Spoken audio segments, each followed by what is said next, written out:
மெது வரைக்கும் நல்லா இப்படி அடித்து பிசைஞ்சுக்கணும். நல்லா இப்படி குடப்பிக்கணும்.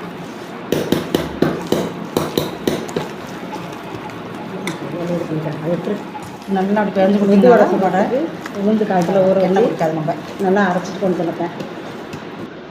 அரைக்கும் போது தண்ணி அப்படி போட்டு பாருங்கள். இப்படி மிதந்துச்சுனாக்கா மாவு ரெடி. வடை சுடுறது வடை நல்லாயிருக்கும். இதுக்கு இப்போ தேவையானது வெங்காயம், ஒரு 4 வெங்காயம் வச்சுருக்கேன். கருவேப்பிலை, இதுக்கு வந்து கொத்தமல்லி தழை தாராளமாக போட்டுக்கலாம். இஞ்சி ஒரு துண்டு, சின்ன துண்டு இஞ்சி. பெருங்காயத்தூள் என்கிட்ட இல்லை, அதனால் பெருங்காய தண்ணி கொஞ்சமாக ஊற வச்சு வச்சுருக்கேன். இதுக்கு வந்து பச்சரிசி மாவு 1/2 கப்பு.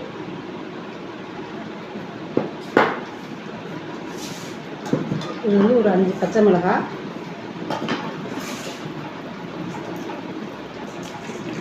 சோம்பு 1 ஸ்பூன்,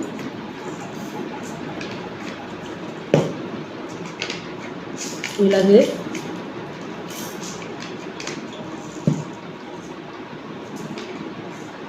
ஜீரகம்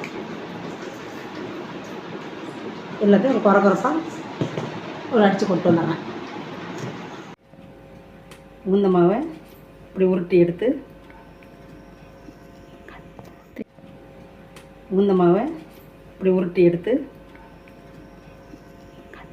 இப்படி ஒரு ஓட்டை போட்டு இது போட்டுறேங்க.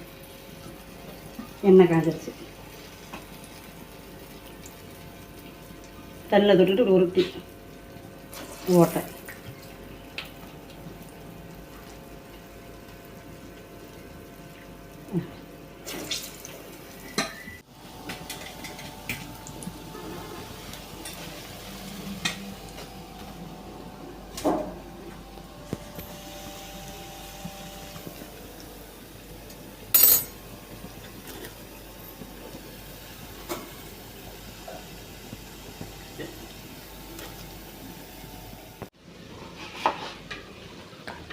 வடை வெந்துடுது. எடுக்க வேண்டியதான். பார்க்கும்போதே சூப்பராக இருக்குது. வடை சூப்பராக வந்துடுச்சு. எடுக்க வேண்டியதான்.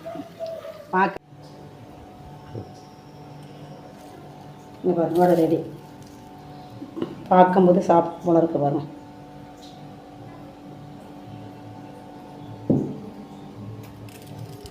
பாயாசத்தோட சேவ் பண்ணி சூப்பராக இருக்கலாம். ஜவ்வரிசி பாயாசம்.